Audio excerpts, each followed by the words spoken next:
The air was brittle, the kind of dry heat that cracked lips and stung eyes.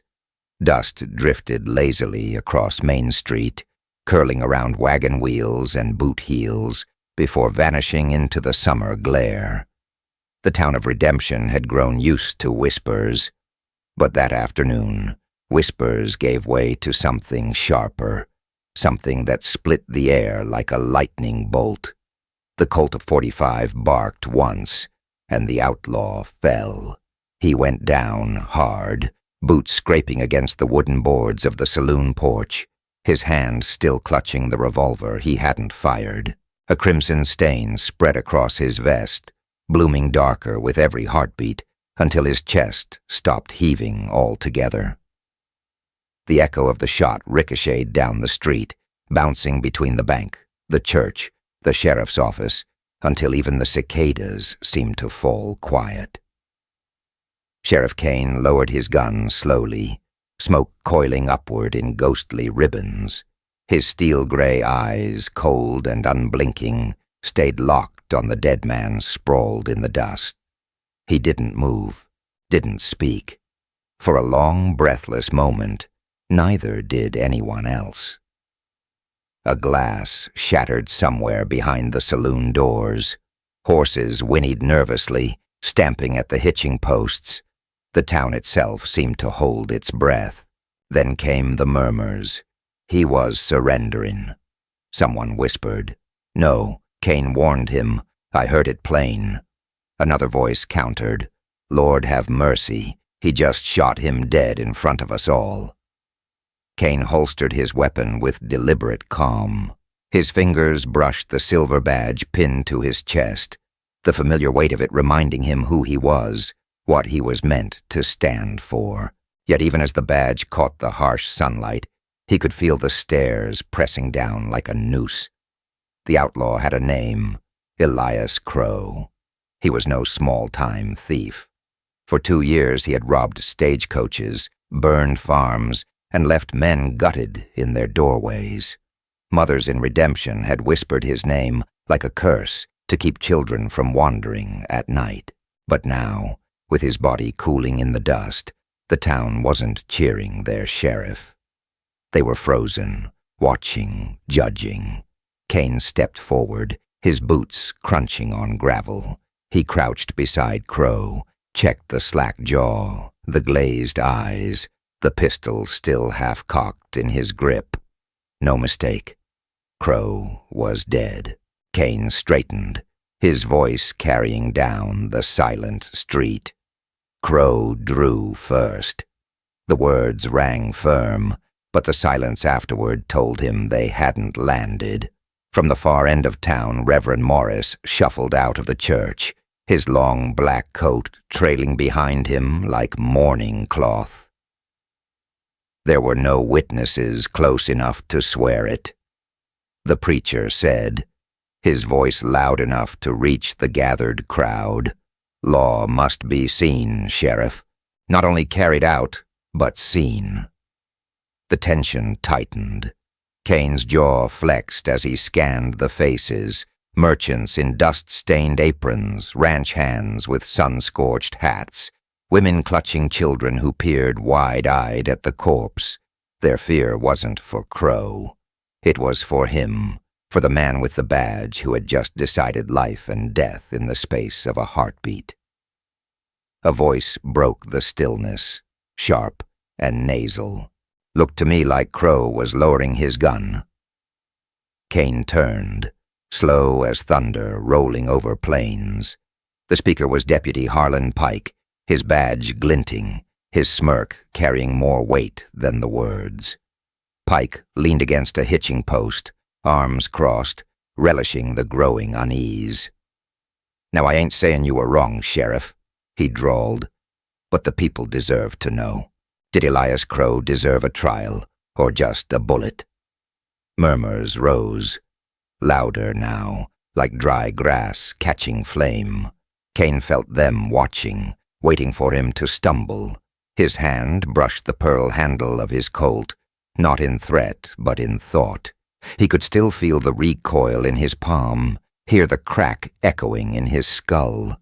He had been sheriff long enough to know that every bullet carried two deaths, the man who fell and the man who pulled the trigger. Crow made his choice, Kane said, his voice low but cutting through the noise. And I made mine. Pike's smile widened, feeding on the tension. The deputy had always been ambitious, always circling like a buzzard over the badge Kane wore. Now he saw the chance to pluck at Kane's authority. Then let's hope the circuit judge sees it the same way. Pike said, the judge. Kane's eyes narrowed. Word had it the circuit judge was riding into redemption within days, and he was known for a taste of politics, thicker than his taste for justice. If Pike fed him doubts, Kane could find himself standing not as lawman, but as accused. The outlaw's body lay between them, dust swirling in the hot wind, a reminder that truth and perception rarely walked hand in hand. From somewhere behind the bank, a child cried out, startling the crowd.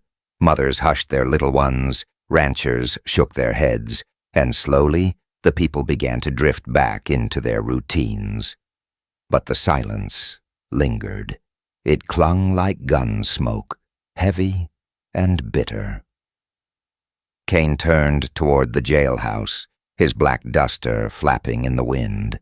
He walked with the measured stride of a man who knew every eye tracked his steps, who understood that each click of his heel across the boards would be remembered.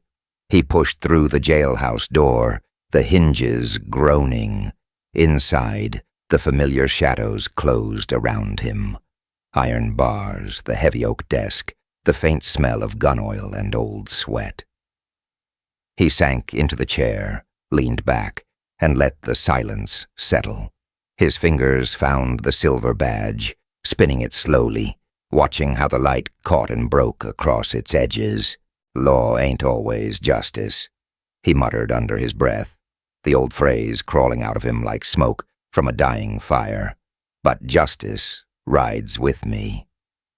The words tasted bitter tonight. Outside, the town of Redemption returned to motion, but not to peace. Whispers flitted from saloon to stable, from mercantile to church pew. They whispered of Elias Crow, of Sheriff Kane, of whether the law had been upheld or broken beneath the weight of one man's decision. And in the corners of that silence, in shadows where dust met lamplight, suspicion grew like rot. By sundown, Sheriff Kane would no longer be the man who killed Elias Crow. He would be the lawman whose town had fallen silent, too silent, and silence, Kane knew, was often the sound before a storm. The knock came again, 3 slow raps that sounded like a judge tapping a gavel. Kane rose from his chair, the lamplight throwing a brass halo off his spinning badge, and eased the door open a hand's width. Deputy Harlan Pike stood beneath the awning with 2 townsmen at his shoulders and the undertaker's wagon waiting in the street. Heat still lay over Redemption like a wet blanket, but Pike looked fresh as a Sunday coat, hat straight, boots polished, eyes bright with appetite. "Evening, Sheriff," he said, voice oily smooth. "We're here to collect the body and your sidearm, for safekeeping, until the circuit judge arrives." Kane let the silence stretch, until even the flies seemed to hush. The smell of hot iron and old wood pressed in, mingled with the tang of gun oil. "My gun stays with me," he said. "Elias Crow goes to Fitch, same as any corpse." Pike's smile pinched. "Law must be seen, Sheriff. You said that once yourself." Kane opened the door the rest of the way, stepping into the porch's shade. Lanterns burned along Main like a string of small suns. People had not gone home. They lingered in knots, stable hands, apron-worn mothers, the preacher in his long black coat, pretending to talk about nothing while watching everything. "Fitch," Kane called to the undertaker, "bring your canvas." He's at the saloon porch." "Yes, Sheriff," Fitch said, tugging his hat low. His hands were red to the wrists with the work he'd done already today. There had been enough death of late. Pike shifted so his badge flashed in the lamp glow. "The people are rattled. Best you hand me that Colt as a show of good faith." Kane's fingers brushed the pearl handle without drawing. Good faith is earned in daylight, not taken at night. He started down the steps. Pike's men tensed. Kane didn't look at them. He walked the center of the street like a man measuring wood for a coffin. Dust lifted around his boots.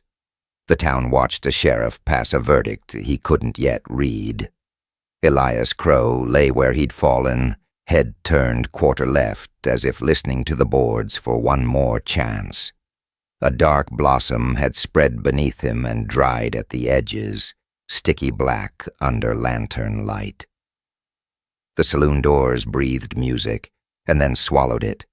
Someone set a glass down softly, as if afraid noise might wake the dead. Kane crouched. He removed Crow's pistol, careful, thumb checking the half-cock that had hung like a question in the air hours ago. The cylinder told a plainer truth. 1 spent casing, 5 ready. He studied the outlaw's right hand, powder-stained, knuckles skinned raw, as if from one hard fall. Beneath the vest, near the shoulder seam, a scrap of white cloth poked out, knotted to the lining. He pinched it free. It was stiff with sweat. The end had been torn, not cut. "A flag," Reverend Morris murmured from the boardwalk, voice trembling. Was he meaning to surrender? Kane kept his face still. "Flags fly in daylight, Reverend." This was pinned inside his vest. He folded the scrap, once and then again, slid it into an evidence envelope from his coat. When he stood, the murmur rose like wind through dry grass. A bottle sailed out of the dark and burst in the street, shards skittering.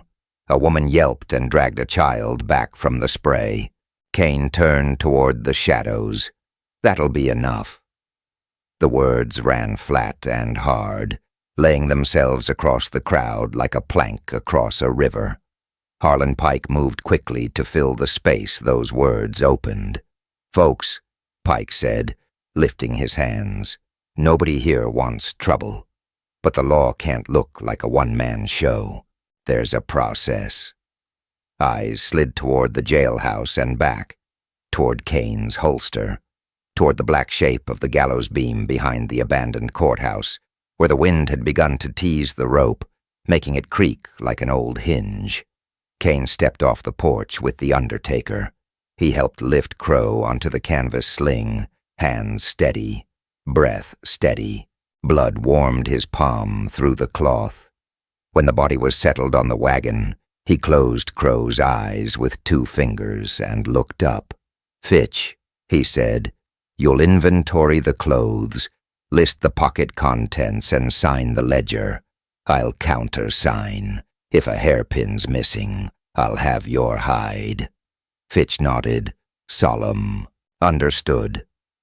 Pike's voice slid in, smooth as a snake. "And the sheriff's weapon?" Kane turned to the deputy. The lamplight found the faint scar on his jaw. "I'll set the Colt on my desk while I write the report. You may look at it. You will not touch it."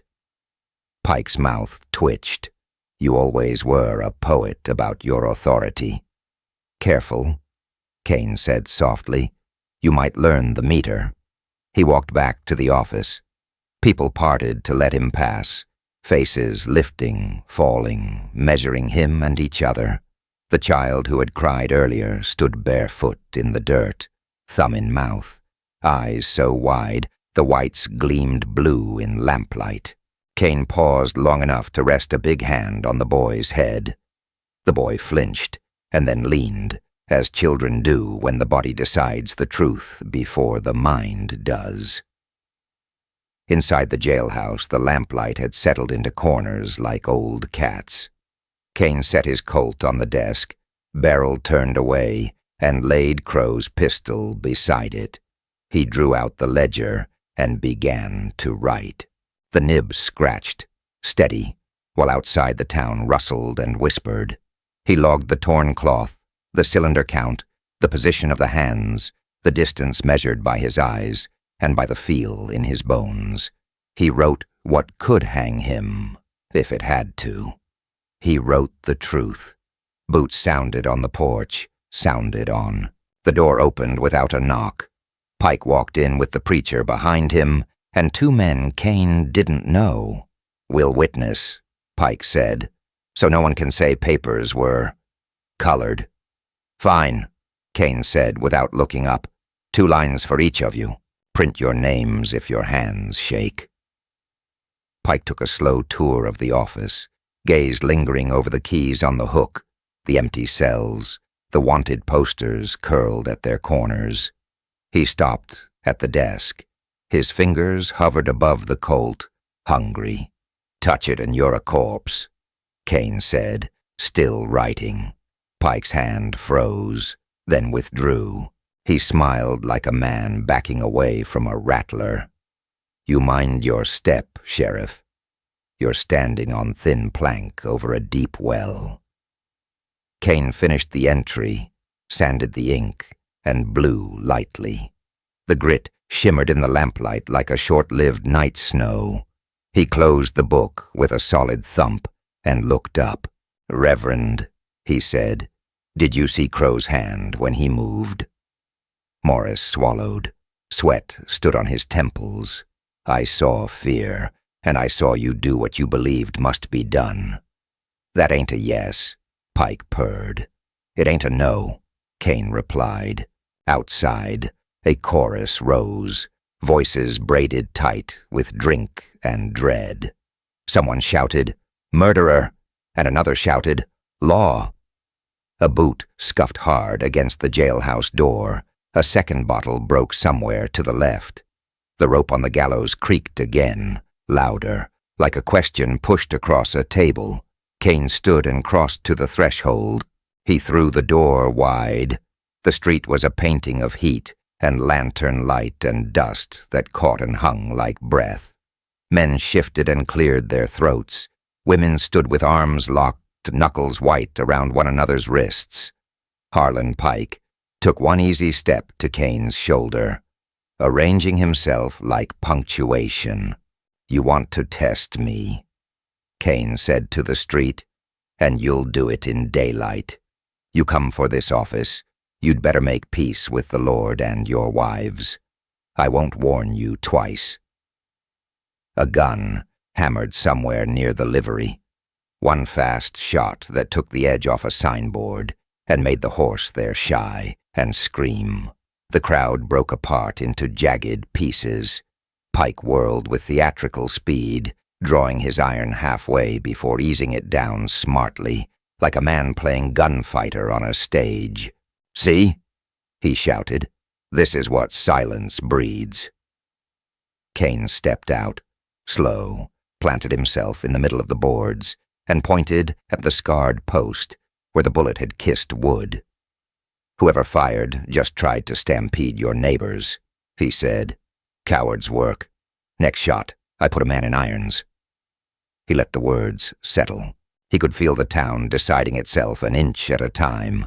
From the far end of Maine came the hollow roll of wheels and the clop of a matched pair moving in perfect time. A black coach shouldered through the crowd, lamps hooded, lacquer shining like a beetle's shell. The driver sat ramrod, reins tight. Beside him rode a trooper with a folded paper stuck in his hatband like a white feather. The coach stopped level with the jailhouse steps. The trooper swung down, boots hitting dirt with a thud that echoed in Kane's chest. He stepped forward and unfurled the paper, voice ringing with the confidence of men who live behind other men's guns. "By order of Circuit Judge Lucian Hale," he called, "Sheriff Jonathan Kane is suspended from duty pending review of the shooting of one Elias Crow.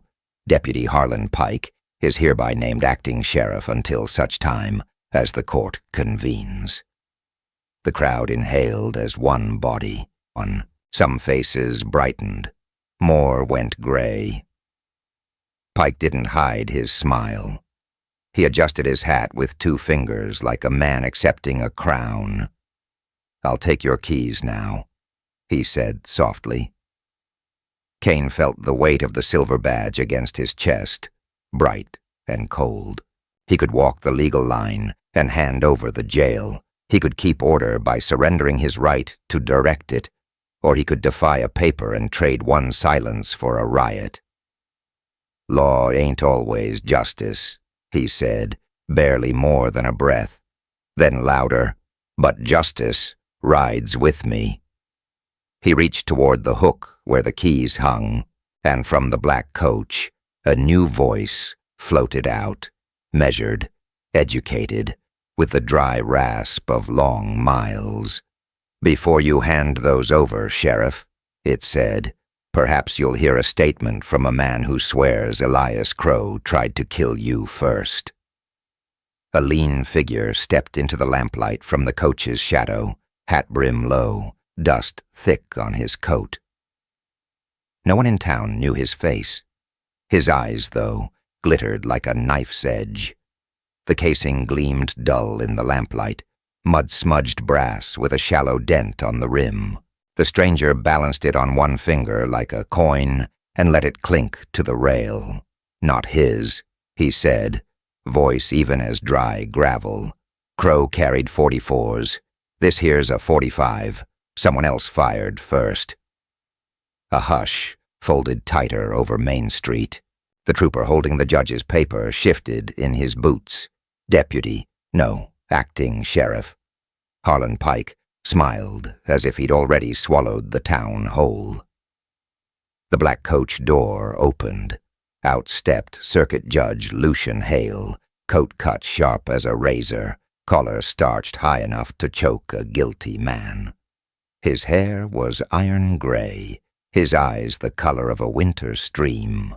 He looked at Kane the way undertakers looked at a good season. "Sheriff Jonathan Kane," Hale called, not bothering to raise his voice. The street leaned in to hear him. "You are suspended pending inquiry. Hand over the keys to the jail, any county property, including your badge." The words were soft, but the law in them felt like a noose settling. Beyond the abandoned courthouse, the gallows beam creaked. Wind moved the rope. The rope answered like old bones. Kane's fingers found the silver badge. He spun it once, the lamplight skating over the star, and saw faces flash in the metal. Mrs. Larkin with her hands over her boy's ears, Reverend Morris white at the lips, Pike's grin cutting. He set the keys on the rail, each ring clacking like nails in a lid. "The badge stays," he said. Hale lifted one brow. "You wear it. You act under color of law. As of this minute, you do not. I wear it to remember what law's supposed to be." Kane replied, voice like cold iron, "Not what men twist it into." "Then pin it inside your coat," Hale said, with the weary patience of a schoolmaster. "You'll bring it before me at the inquest." Pike stepped closer, eager. "We can hold that inquest right now, Your Honor. Plenty of witnesses, plenty of doubts, plenty of heat and lantern fumes," Hale said, waving the dust aside with 2 fingers. "We'll convene in the courthouse, where the Republic once breathed. Now." They moved as a slow herd. The town funneled toward the squat brick box at the end of the street. The courthouse had been shuttered since the railroad cleaved commerce in 2. Its windows were cataracts of grime, flag faded to tea stain above the door. Inside smelled of paper mold and old arguments. Motes drifted like ash in the lamplight. The judge climbed the worm-eaten dais. Pike ranged to his right, already wearing authority like a gun belt that fit too well. Kane stood below, shoulders squared, The stranger beside him, hat brim low. Hale rapped a knuckle on the scarred bench. This is an inquiry, not a trial. We seek clarity. Reverend, speak to what you saw. Reverend Morris swallowed. His collar sagged with sweat. I heard Sheriff Kane warn Elias Crow twice. I did not see who drew first. Pike's smile tilted. But you saw Sheriff fire. I saw him do his duty, the Reverend whispered, and glanced at Kane like a man throwing a prayer into a well. Noted, Hale said. Acting Sheriff Pike? Pike stepped forward with a flourish and a folded paper. Found this in Crow's boot while assisting Fitch. He opened it like a magic trick. A governor's pardon. Sealed. Crow may have been guilty once, but he was on his way to turn himself in. The sheriff gunned down a man bound for mercy. A murmur rose. Sharp, disbelieving, hungry. Kane felt heat crawl up the back of his neck. He fixed on the paper. Raised seal, neat ink. Too clean for a man who lived with dust. The ripping itch of a lie. That pardon's fresh as a Sunday shirt.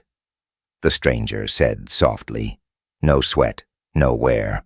Boot dirt didn't touch it. You an expert in boots? Pike sneered. Expert in lies. The man answered without looking at him. Hale's gaze flicked between them. Your name? Call me Morgan. Mr. Morgan, Hale said. You claim to know the caliber fired first. I claim this, Morgan replied, tapping the brass with his knuckle. Crow's Colt's a .44 Russian by the look. Shorter throat, older cylinder marks. That casing don't match his pockets, but it does match a Colt 45.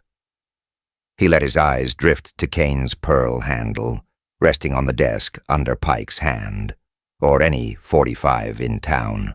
Pike's mouth sharpened. There's your confession by implication. Kane didn't move. My first and only shot put Crow on that porch. Then why this? Morgan asked, and rolled the casing across the table. It bumped and spun and rattled to a halt against Hale's ledger. Hale steepled his fingers, listening to the casing settle. The quiet was its own trial. Outside, wind shouldered the courthouse door. It thudded back into place like a gavel's echo. Undertaker Fitch, Hale called. You inventoried the body? Fitch stepped carefully, hat in both hands. Yes, Your Honor. I didn't find no paper in a boot. Not at first. Pike's head snapped. You calling me a liar, Fitch? No, sir, Fitch said, staring at the floorboards. Only saying what I saw, and when. Hale sighed. Very well. We will examine the weapons. His glance slid to Kane. Sheriff, your Colt. Kane set the .45 on the table, barrel angled away. Hale examined the cylinder, nostrils flaring at the bitter perfume of cordite and oil. He handed it to the trooper, who compared it to the casing, frowning like a man doing arithmetic he didn't like. Pike slapped the table with a folded handkerchief. This won't be solved by sniffing cartridges. The people are frightened. They want order, not high talk. The people will have truth, Hale said. Whether it comforts them is none of my concern. In the back benches, someone coughed the word murderer. Someone else hissed law. It skittered, a rat of a word, through plank gaps and boot heels. Kane could feel the town teetering, inch by inch, toward a stampede. Elias Crow had a scrap of white cloth pinned in his vest. Kane said, into the murmur, torn, inside, not waving, not a surrender, maybe a mark. His eyes found Pike. For a shooter who needed a sure sight in glare. Pike laughed and let it scrape. Hear that? The sheriff says the dead man marked himself. Morgan's mouth quirked. Or someone else marked him, deputy. Someone whose eyes ain't as fast as his ambition. The room drew breath. Hale's face didn't change, but something under the stillness flexed. He looked down at Kane. "Your phrase, Sheriff. Say it, and be done." Kane's jaw worked once, twice. He tasted the dry bitter of dust and tobacco. "Law ain't always justice," he said. The words landed heavy, like stones in a creek, changing the current. "But justice rides with me. Let's hope it can ride without a horse," Hale answered. "You'll remain under restraint until dawn. We'll hear more by light." He motioned to the trooper. "Shackle him. We'll not parade him through town. Lock him in the courthouse holding room." Cold iron bit Kane's wrists. The chains smelled of old sweat and rain. He kept his head up, while Pike smiled at the links like a man admiring new jewelry. "Much obliged for your cooperation, Sheriff," Pike murmured. "I'll keep redemption safe while you rest." "Safe from who?" Kane asked. "Outlaws or your reflection?" Before Pike could answer, the world cracked. A shot tore the air, and a splinter of bench leapt like a fish from beneath Hale's hands. Lamps flickered. Screams hooked the rafters. Morgan moved faster than thought, knocking Kane sideways, so the second shot took a chunk of brick instead of collarbone. "Up there," someone shouted. "Rafters!" Pike drew and fired at the dark bones of the ceiling. Plaster dust snowed over the judge's inkpot. The trooper dragged Hale off the dais. The rope on the gallows answered the gunfire with a slow, creaking laugh. By the door, a lantern toppled, flame licking along a dry strip of wainscot before a bucket found it. Smoke curled anyway, blue and sour. The courthouse breathed it in like an old man trying not to cough. Kane, hands chained, drove a boot into the side door and shouldered it wide with his weight. Cool night air pushed the smoke back. Hoofbeats spooked and ran. Somewhere above, a body scrambled along beams and vanished into the dark like a tomcat that had sampled the cream. Hale straightened, ash on his cuffs. His voice came out flat. "Someone does not wish Mr. Morgan to speak." Morgan's eyes glittered under the brim. That someone was shooting .45s. "Half this territory is," Pike snapped. "Not from up there." Morgan returned, pointing to a black scuff on the beam where a boot had slipped. "That mark's fresh. Smooth sole. Deputy soles." Pike's face hardened. "You sayin' I climbed like a spider to shoot my own inquiry?" "I'm sayin' a man with a key to the courthouse might have had time to settle a rifle before the judge invited the town," Morgan answered, calm as a pew. Kane felt the chain drag at his bones, felt the town listening with their teeth, felt the line between law and whatever came after it begin to glow like iron in a forge. Hale lifted his hands. "Enough. This has wandered from order to accusation. Sheriff Kane will be held. Mr. Morgan, you will give your full statement at dawn. Acting Sheriff Pike. Post men at the doors. No one enters, no one leaves." He paused, letting the words cool. "And I will sit awake between now and sunrise to consider which of you carries truth and which carries matches." He descended the dais. On the far side of the room, the old flag stirred in the cross-draft, its faded red like dried blood. Outside, the gallows creaked again, that patient rope speaking in the language of hummingbirds, a sound too soft to hear until you listen for it. Kane turned as the trooper led him to the holding room. The town was a watercolor beyond smoke. Faces blurred, fear sharp. Morgan fell in at his shoulder and kept his voice low enough for chains to muffle. "They've turned Crow into a pardon," he said. "Next they'll turn you into a lesson." "What are you?" Kane asked. "Wrong man in the right moment. Morgan said, "but I carry a name that will make your judge choke if I say it out loud." Kane's eyes narrowed. "Whose?" Morgan glanced at the rafters, then at Pike's back, straight as a rifle. "I'll tell you at dawn, if I ain't dead by then." The trooper swung the holding room door. The iron screamed on its hinges.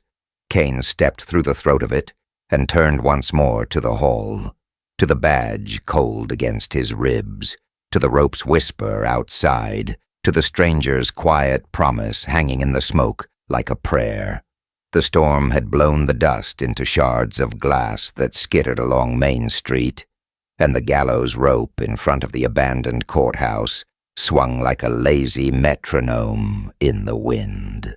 Sheriff Kane stood under the eaves of the jailhouse with his duster flapping at his calves, the silver badge turning slow between his fingers. Across the street, lanterns burned in the windows of Rawley's hotel, throwing feverish light on faces pressed to the glass. The town had not stopped watching him since the shooting. They breathed when he breathed. They held still when he did. Somewhere a dog barked, clipped and mean. A rider came in from the south, lurching in the saddle, hat pinned low. The horse's hide steamed in the chill. The animal gave a tired, ragged whinny as the rider slid off, hit the mud, and stayed there. Kane moved before anyone else. Boots punched water. He rolled the stranger onto his back and saw a face lined with trail salt and months of hard miles. Blood had glued the coat to the man's shoulder. "Easy," Kane said, voice low enough to keep panic from blooming. His palm found a weak pulse. Lightning popped beyond the ridge, and for a heartbeat, turned the street to bone-white daylight. The stranger's eyelids twitched. "You, Kane?" His breath smelled of road dust and old whiskey. "That's me." The man's fingers closed around Kane's wrist with surprising strength. Don't let Rawley take it." He fumbled at his coat and pressed a stiff oilskin packet into Kane's hand. Dark flecks stained the knot that sealed it. The stranger's gaze skittered over his shoulder toward the hotel. "Judge knows I'm comin'. Sent shadows on the road. They shot Creed for carryin' what you're holdin'." A ripple of whispers went through the spectators like wind in wheat. Kane felt the packet's weight, a ridiculous thing for paper to weigh so much, and slipped it inside his duster against his ribs. "Get him inside," he told Deputy Lyle, who hovered in the doorway with a lantern, face split by a worried groove. "Now." They hauled the rider to the cot in the back cell. Kerosene hissed. Rain tapped the tin roof. Kane cut away the coat, fingers quick and careful, and pushed a folded rag hard into the wound to stem the bleeding. The man sucked air and bit down on a groan. "What's your name?" Kane asked. "Vesper, Jonah Vesper." He stared at the damp stone and swallowed. "I rode with Lyle Creed." Kane's eyes flicked up, the outlaw he'd shot. The name hung in the air like brimstone. But we weren't ridin' robberies. We were ridin' a truth. He aimed to put it in your hands, for Rawley's men got him. Creed said if anyone could drag it to daylight, it'd be the lawman with the dead eyes. Said you'd know what to do when it hurt. Hurt. The word scraped across old bone inside Kane. He nodded to Lyle. "Boil water, thread and needle, whiskey." Outside, wagon wheels clattered to a stop. Boots hit street. The hotel doors banged open, and Judge Rawley came out flanked by two men in dark coats, whose hats brimmed with rain. The judge's perfumed handkerchief flashed pale when he dabbed his lips. "Sheriff," he called sweetly, "you've got a guest I should very much like to greet." Kane stepped to the door, keeping the stranger out of sight. The jail's closed to visitors. Rawley's smile never touched his eyes. Territorial authority outranks county hospitality. That rider is a fugitive courier. He carries seditious material. Open up. The wind took the tails of his coat and showed a glint of iron at his belt. The judge's hired marshals rested palms on their holsters in a casual way that wasn't casual at all. Kane's badge spun once more and stilled. He heard, plainly as a bell, his wife's laughter from another life, his boy's footfalls pounding planks, then the gun smoke and silence after. He tucked it away. You're welcome to apply for a warrant, Judge, at sunup when court's open. Rawley's veneer cracked. A muscle jumped in his jaw. You're courting a scaffold, Sheriff. Gallows are across the street, Kane said. They don't fit in my doorway. Something like a hiss came from the judge's throat. He stepped back. Pike, he said to the older marshal, fetch the battering ram. We'll do this the rough way. Vesper pushed up on his elbows, eyes dull with pain. You can't let him take me. That packet, it ain't just proof Creed wasn't what you thought. He swallowed. It ain't just names and ledgers. There's something else in there. About you. About blood that ain't as dead as folks said. Kane felt the packet burn cold under his coat. Talk plain. Vesper's lips trembled. I seen a boy in Court City with those eyes like a winter storm. 12 years by my reckoning. Scar under the jaw. He touched his own neck, where Kane's scar ran. Said he woke in a fire, and a stranger pulled him out. Said he was given a new name to keep him hid. The man who kept him, he answers to Rawley. The world tilted. For an instant the room blurred. Bars, lantern, Vesper's hollowed face. And something enormous sounded like a bell between Kane's ears. Lyle's hand closed on the door frame, knuckles white. Sheriff! Boots thundered on the boardwalk. Metal rang. Outside, Pike's men lifted a squared log, the head wrapped in iron. Kane tasted dust, copper, regret. The badge in his pocket pressed hard against his thigh, as if asking a question. Law ain't always justice. But justice rides with me. He crossed to the desk, took the keyring, and swung open the back cell, not to free Vesper, but to reach through to the old cupboard beyond. He found the shotgun he kept for wolves, and pressed it into Lyle's hands. You hold this door. You shoot only if they cross the threshold. If I fall, you burn whatever's in that oilskin and run before Rawley can make a trophy of you. Understand? Lyle stared, throat bobbing. Sheriff, if there's a chance, your boy. Understand? The word came out colder than the rain. He couldn't afford the quake he felt in his bones. The ram hit the front boards. 1, 2, shudder, rolling through the jailhouse like a mule's kick. Lantern flame guttered and flared. Splinters leapt from the jam. Last offer, Rawley called. Surrender the man and his packet, and this town goes on living quiet. Fight me, and the quiet dies. Kane stepped into the doorway, hat brim low, colt heavy on his hip. He let the wind cool the sweat at his hairline, let the smell of wet dust and kerosene and fear braid into something sharp. You want my prisoner, he said. Bring the law, not a log, or bring your own rope and be honest about it. Rawley's eyes glittered. Arrest him, he said. Pike tilted the ram for another swing. Kane drew the colt.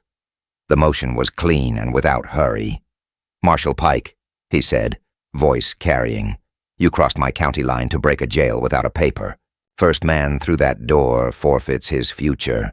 That ain't bravado. That's arithmetic. His thumb eased the hammer back with a sound like a clock, winding toward midnight. The street held its breath. The ram wavered. Even the rope at the courthouse seemed to still. A figure detached from the darkness beneath the courthouse steps and moved toward the light with a slow, steady gait, coat long, hat pulled down, rain silvering the brim. Not one of Rawley's men, not a townsman either. The stranger stopped at the base of the gallows and lifted his head. Lanterns caught the angular face of a woman, older, eyes full of road, her jaw set like iron. "Kane," she said, voice crisp as the edge of a knife. "Let me speak before anyone dies, stupid." Rawley made a show of impatience. "Who the devil?" "Lucinda Hart," she said, never looking at the judge. "Former midwife out of Willow Ridge. I sewed your son's birth scar, Sheriff. I can tell you what mark it left. I can tell you who paid me in gold to keep quiet when I testified to burying two and could only swear to one." Her gaze cut across to the hotel windows, then back to Kane. "You hand that packet to Rawley, and you bury your boy again." The wind moaned under the eaves. Somewhere a glass clinked, and someone swore softly in a way that sounded like prayer. Rawley's composure rippled. "Marshal!" Gunfire cracked from the dark end of the street. One shot, silenced as quick as a struck match. Lucinda stiffened and folded at the gallows base, a dark bloom widening on her coat. People screamed and ducked. The ram wavered. Pike spun toward the muzzle flash and saw nothing but rain and alleyway shadow. Kane didn't move for a beat, because movement meant the world was real, and for one foolish breath, he hoped the sound had been some other spin of fate. Then he was already running across planks, slick with rain, boots slapping, hands slick with someone else's life. Lucinda's fingers were white claws on his sleeve. She pulled his ear down to her lips and shaped two syllables he felt more than heard over the storm. "Your deputy." Kane's heart stuttered. He looked up across the street into the jailhouse doorway where Lyle stood, lantern haloing his pale face, shotgun trembling just a hair. The judge, the marshals, the crowd, the rope, everything tilted. "Sheriff," Lyle called. His voice was tiny and eager, and broke in the middle. "Say the word." Kane's badge weighed his pocket, like a verdict he hadn't asked to write. He rose with Lucinda's blood on his hands, the packet a cold brand at his ribs, and for a bare, cracked instant, he saw a fork in the rain, the badge and the gallows on one path, his son's winter-gray eyes on the other. He lifted his head into the storm and let the choice burn through him. "Law ain't always justice," he said, each word a round in the chamber, "but justice rides with me." The hired marshals flinched. Rawley showed his teeth, and behind Kane, Lyle's shotgun creaked as a finger took up slack on the trigger. Rain stitched the street into gray thread, and the gallows rope kept time, creaking slow above the abandoned courthouse. Lucinda Hart's blood steamed where it met the cold boards. Judge Rawley's hired marshals held the battering ram at their thighs, waiting on a word. Lyle stood in the jailhouse doorway with the shotgun and a lantern, his boyish face gone hard in the wavering light. Sheriff Kane felt the oilskin packet press his ribs like a second heart. Out of the alley shadow beside the livery, a slight figure stepped into the lantern wash and stopped. Bare feet, torn doeskin dress, hair braided with shell and bead, an Apache girl, too young for that much quiet in her eyes. She didn't flinch at the rope or the rain, or at Lucinda's slackening hand. She crouched, touched two fingers to the blood, and drew a short line across her own throat, the old sign for death, then lifted those same fingers to her lips in a vow of silence. The street hushed, as if the storm itself leaned in to listen. Rawley clicked his tongue. Another piece of theater, he said, spreading his perfumed handkerchief like wings. Marshall. The girl looked straight at Kane and shook her head once, emphatic.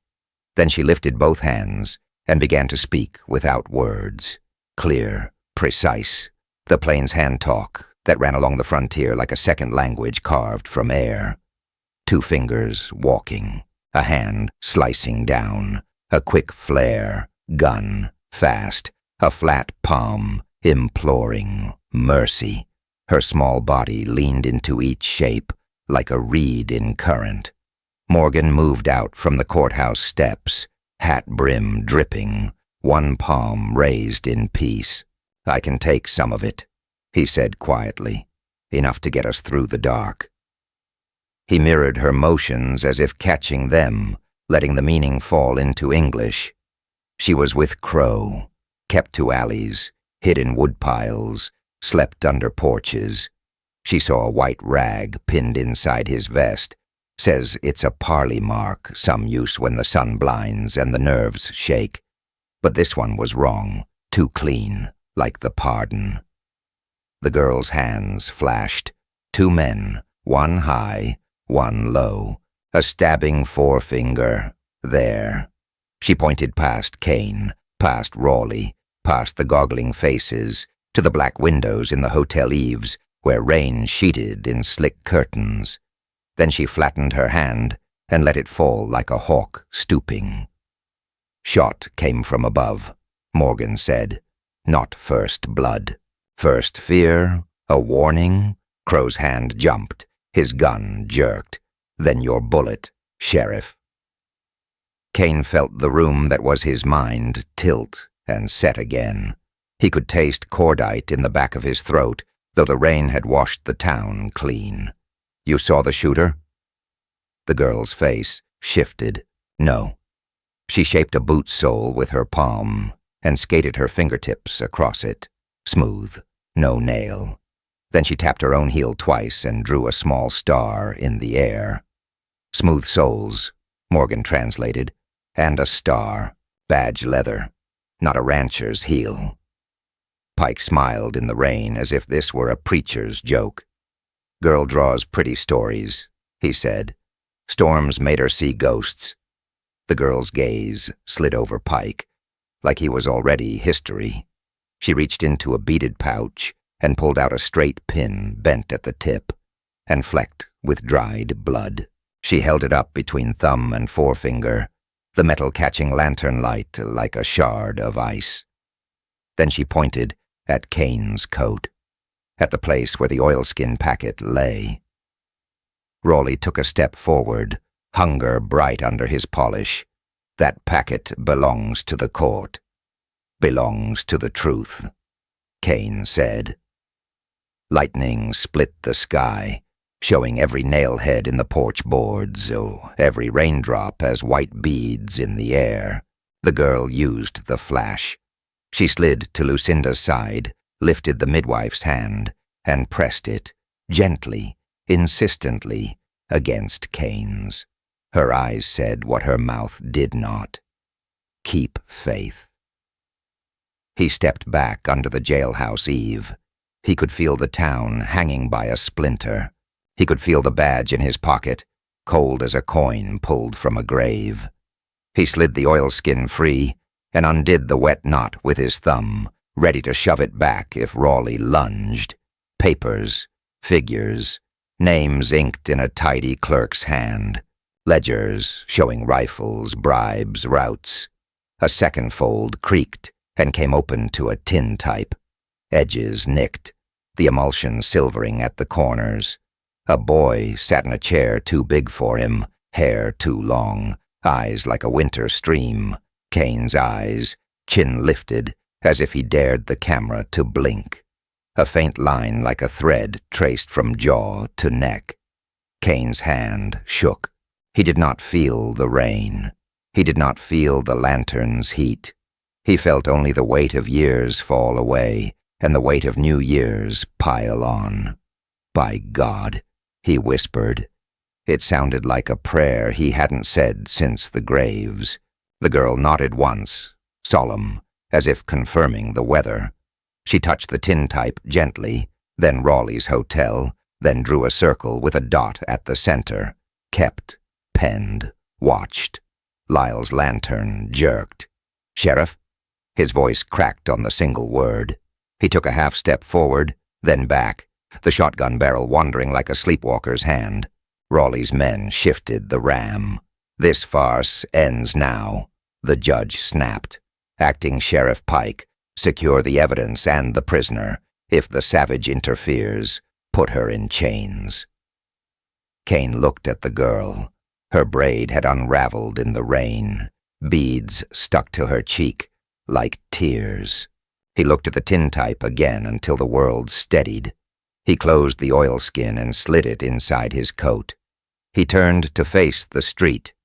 "The girl's under my protection," he said, "as witness." "You are suspended," Raleigh said. "Not from my duty to the living," Kane answered. "Fine talk," Pike drawled. "Hand her over."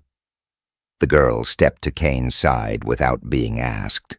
She lifted her chin toward Lyle, and with two clean motions, drew a mark on her own heel with a fingertip, and then tapped the underside of her jaw, right where the shotgun stock would bruise a man who spent his nights practicing in secret. Her eyes were flat as gunmetal when they met Lyle's. Lyle swallowed. "I don't know what—" "Then show your boots," Kane said, voice gone soft as snow on stone. Lyle froze. Rain hissed. The rope complained. For 3 long heartbeats, no one moved. Then he forced a smile so thin it might have been a cut, and raised the shotgun a notch higher. "Don't," Kane said. The girl put a palm to her own chest, and then pointed once, sharp, into the dark beyond the hotel, sign for look. Then 2 fingers walked and stopped. She held up a second pin, identical to the first, and set it in Kane's palm beside the tintype. 2 pins, 2 shooters, 2 betrayals. Morgan's voice, low. They marked Crow twice to be sure. 1 to spook him, 1 to end him if you didn't. Raleigh had his marshal set the ram to his shoulder. "Enough," he snapped. "I won't barter the law with children's pantomime. Bring me the packet, the girl, and the man in the back." "The man's name is Vesper," Kane said. "He's bleeding, and he's mine until he's mended. After that, he'll talk before any court that deserves to hear him." Pike lifted a hand.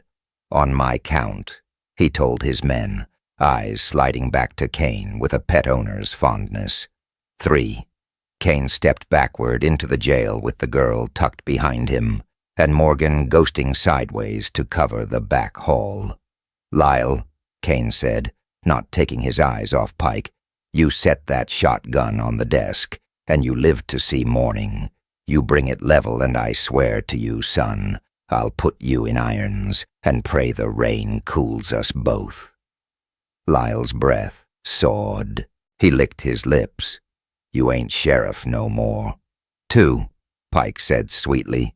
The girl tugged Kane's sleeve and pressed something into his hand. Small, smooth, familiar by touch alone. He looked down.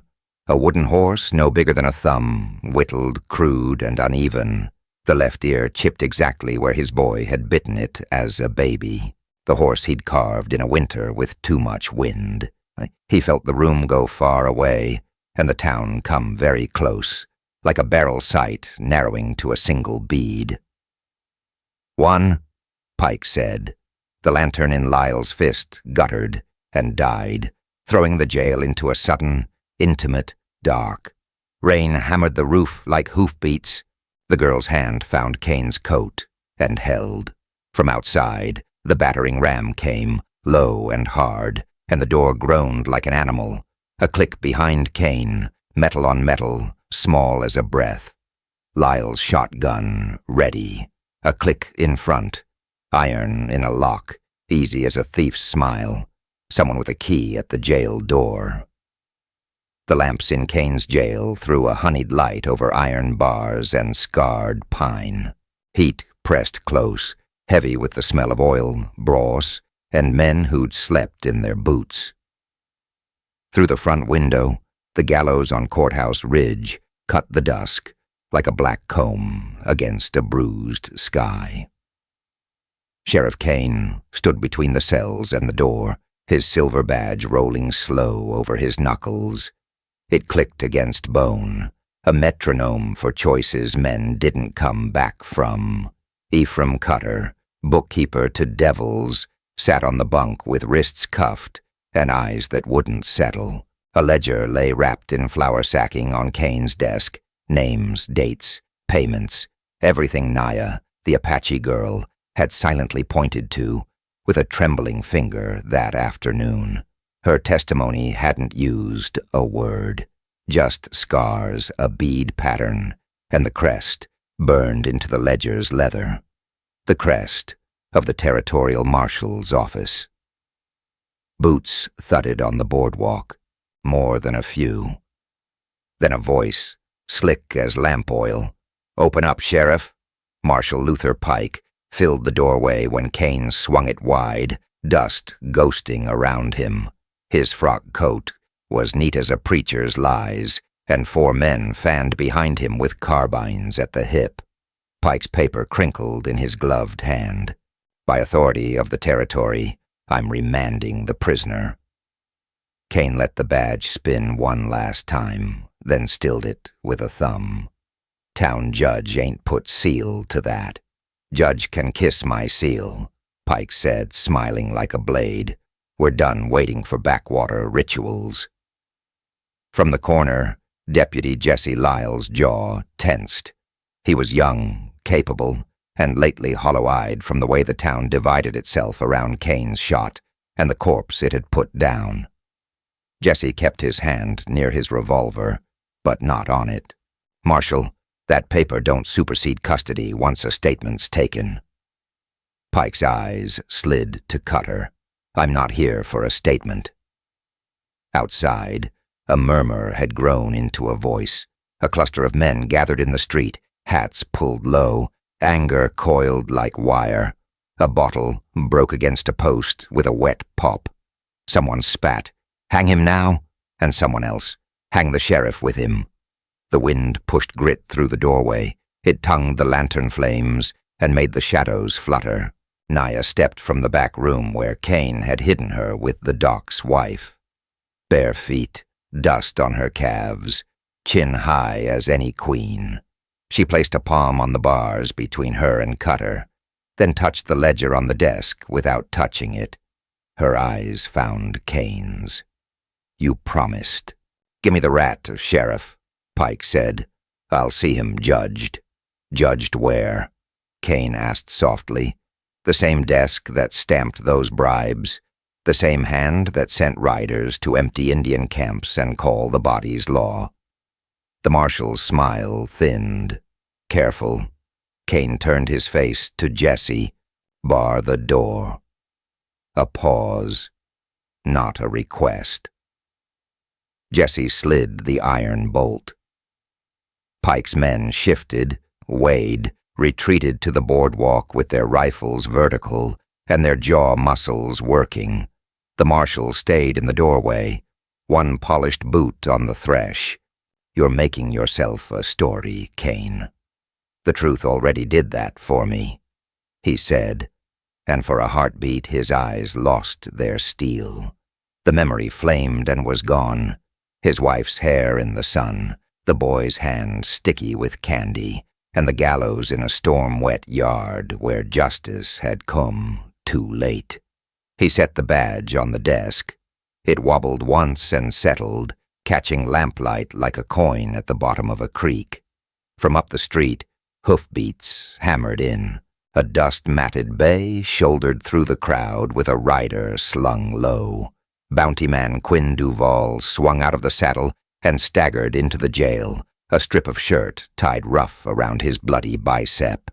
He dropped a scorched stick of dynamite on the floor, fuse blackened to a fingernail. "Found this wired to the back wall," he gasped. "Somebody intends to make a window where you ain't got one." "Who?" Jesse hissed. Duval's grin was all teeth and bad news. "Same faces that paid me not to guard the stage to the Ridge last week. Same silver star stamped on their money." His eyes flicked to Pike and didn't bother hiding it. Pike's men lifted their rifles a hair, not enough to start a war. The marshal didn't blink. "You hired drifters and you got their stories. You should be more careful with your choices, Sheriff." Kane slid the ledger into the hollow under the desk drawer and clicked the wood back into place. His fingers smelled like lamp oil and old paper. "Law ain't always justice," he murmured, barely louder than breath. "But justice rides with me." He lifted the cell key ring. The iron was cold through his callus. Ephraim Cutter saw where the key moved. Sweat stood on his lip like rain. "Sheriff, don't. I'll testify. I swear on my mother." "You got a mother?" Duval barked. "Everybody had one once," Kane said. He closed his eyes a beat and saw Naya's wrists, rope burned, his boy laughing. A line drew itself across his mind and refused to be undone. He unlocked the empty cell beside Cutter's and swung the door wide. "Naya." "Inside." Jesse stiffened. "Sir, that's best safe box I own," Kane said. His voice didn't rise. "If they blow the back wall, she's behind iron. If the mob breaks the front, she's behind iron." He looked at Cutter. "You move toward her when that door swings. You die between steps." Naya neither hesitated nor argued. She slid into the cell, eyes never leaving Kane. Not fear, trust with sharp edges. Outside, a shotgun boomed. The crowd jumped backward as a window across the street shattered. A woman screamed. Men screamed back, the thin, high sound of fear disguised as rage. Kane could feel the town's fever searching for tinder. He turned to Pike. "Call 'em off." "They're not mine," Pike said, which was a kind of truth. The back wall thumped. Just a flat palm of force at first, plaster dust drifting from the seams like breath. Then again. Jesse ran to the rear room and shoved crates against the door. "They've got a log, Sheriff," he shouted. "They're after the weak wall." Kane's brain mapped the room in angles and lines. The arc of the lamps, the frame of the cells, the throw of a rifle at 15 paces, the sprint from door to desk. He took the lever gun from the peg and handed it to Jesse. "Fire over their heads if you can. If you can't, you hit legs. Don't make me bury a neighbor if there's another answer." Pike leaned against the jamb like he had all the time in the world. "You'll bury more than neighbors if you keep playing saint," he drawled. "The territory will take this town from you. They'll take your badge and your skin, or—" He lifted the warrant. "You give me Cutter, and you live to brood about morality another day." The back door sagged with a crack of wood. Voices rose, the raw chant of men eager for the simple clarity of blood. From inside the cell, Naya touched the bars twice. Soft. Kane turned his face slightly. She drew a curve in the air with one fingertip, then 2 lines across it. He'd seen it earlier on the ledger's cover. The crest, the same crest stamped on Pike's cufflink. Kane's breath hitched like the click before a hammer falls. He looked down at the marshal's wrist. The cufflink flashed when the door swung with the wind. A stylized brand, half sun, half noose. Exactly as the ledger showed. Proof, if he could live long enough to make it matter. The back room exploded into splinters. Jesse fired, men howled. The smell of powder clawed the jail like a wild cat. The rear door's bottom hinge tore free. 2 shapes jammed in the gap, hats low, teeth bared. Kane dropped to one knee and shot. 2 quick cracks, 2 silhouettes dragging their ruined legs into the dark again. Enough, Pike snapped, fury finally surfacing as sweat polished his lip. He spun, yanked his pistol, and leveled it. Not at Kane, not at Cutter, but at the lock of Naya's cell. Open it, or I break it. Duval got there first. He shoulder-slammed Pike hard into the doorframe. Both men pinwheeled. The pistol barked. A lamp burst. Burning oil ran like a river of stars across the planks. The room dimmed and roared, light jumping and dying. Kane moved without thought. He was hands and breath, and the cold weight of decision. He kicked the pistol under the desk. He grabbed Pike's coat, slammed him against the bars, and came up with his Colt, pressed into the marshal's belly. Call them off. Pike laughed in his face. Kane could smell whiskey and mint. You think this is about one ledger and one girl? The marshal panted. We built Gallows from your kind of doubt, Sheriff. We'll hang you from one and sell tickets. Something cracked at the front. Jesse shouted. Duval swore. The fire ran faster on the floor, biting at boots. Kane backed Pike toward the open doorway, the Colt never leaving his center line. The crowd saw what they wanted. The marshal in the sheriff's grip, and 100 stories wrote themselves at once. Put the gun down, Kane, someone yelled. Hand him the rat, shouted someone else. Burn it all. Cutter began to sob in harsh little gasps, the sound of a man counting seconds. Naya lifted her chin. She touched the bars once. Kane's badge on the desk gleamed dull through smoke. The jailhouse felt like a throat closing around a voice that might die or save. Jesse's hand landed on Kane's shoulder, firm. Say it, Sheriff. Which law do we keep? Kane's throat worked. He tasted ash, memory, the metallic edge of choice. He lowered the Colt a hair. I keep the one that leaves a child breathing, he said, and stepped aside to draw a breath for orders. A dry click sounded behind his ear. Wrong answer. Jesse whispered, voice shaking, not from fear, but conviction turned cruel. The deputy's pistol kissed the base of Kane's skull. Open Naya's cell. The marshal ain't the only man with a seal. The badge on the desk toppled, ringing once like a tiny bell as it fell into flame. Dawn bled thin and gray over Dry Creek, turning the gallows timber the color of old bone. Frost clung to the rope, like breath held too long. Sheriff Kane stood at the foot of the scaffold, with the town's silence pressed against his back. Storefronts shuttered, dust sleeping in the ruts, 100 eyes hiding behind warped glass. His silver badge spun once between his fingers, catching a weak shard of light, then settled against his chest with a chill that bit through his duster. At the top of the steps, the condemned waited. Bareheaded, wrists shackled, boots scuffed raw. The man's name was Abel Hart, the last living soul blamed for the payroll massacre that had set this town to bleeding in Part 1. He had a crooked smile that refused to come out, and a calm that looked like surrender until you met his eyes. Then it looked like truth. Best get to it, said Judge Ethan Hollis, wrapped in a black coat that drank the cold. He'd ridden in before dawn with a varnished wagon and a posse wearing fresh stars that hadn't seen a day of honest dust. Territorial orders clear. Sentence carried out at first light.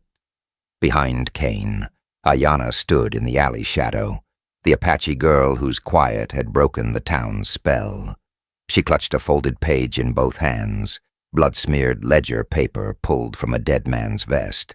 She'd found it in the dark behind the freight office, where guilty men hid their sins like rusty traps. Her gaze never left Abel. Deputy Holt, stiff-backed, sleep-starved, loyal, stepped close. "We don't have to like it, Sheriff," he murmured, breath ghosting white.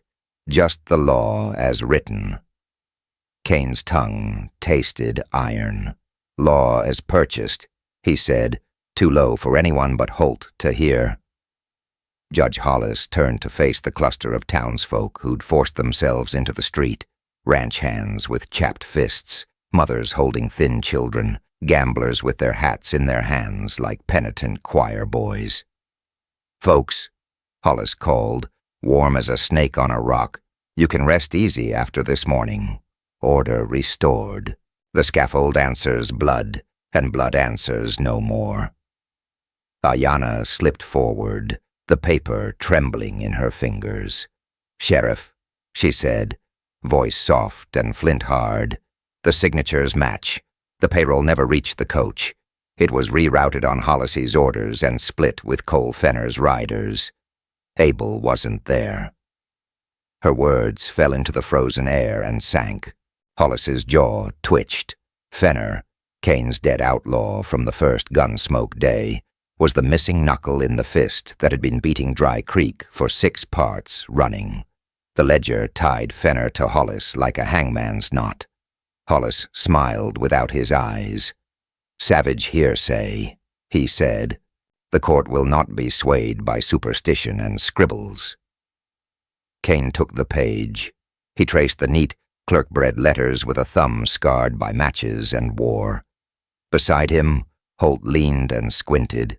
"That's Hollis's hand," he whispered. "I've seen it on warrants." The judge's posse, 5 men with tin that shone too bright, edged nearer, thumbs tasting their hammers. The rope above them creaked, a sound like someone thinking of God. Abel Hart lifted his chin. "Sheriff," he said, voice steady as noon, "it's all right. Some men die easy. I ain't one." Kane climbed 2 steps, met Abel's eyes. He remembered the first night, gunfire cracking the street, Fenner spinning into the dust, the town swallowing its own breath. He remembered the girls huddled behind feed sacks, the rancher bleeding into his palms, the dry scrape of a sob no one would claim. He remembered a boy with a freckled face asking, "Is it over?" Like the question could change the weather. "Abel," Kane said, "you ever lay a hand to that coach?" "No, Sheriff." No tremor, no plea. Just a man tasting the last of his words before the rope took what was left. "I took my share of sin. That one's not mine." Judge Hollis's voice sharpened. "Enough theater. Sheriff Kane, do your duty." Ayanna moved closer, braid stiff with frost. "If you kill him," she said, eyes like obsidian in dawn light, "the truth dies with him. So does your soul." Wind slipped through the scaffold and set the noose to a slow, thoughtful swing. Kane's badge felt suddenly heavy, a coin on the scale of a life. He saw his wife's smiling mouth, his son's hand the last time it was small enough to vanish inside his. He heard the desert at night, honest in its cruelty, and the courthouse at noon, dishonest in its grace. He felt the town waiting the way a horse waits, ears forward, ready to bolt or stand. Hollis eased his coat aside. A stubby derringer winked from a velvet pocket. "You will hang him, Sheriff," he said, "or I will remove your star and your freedom."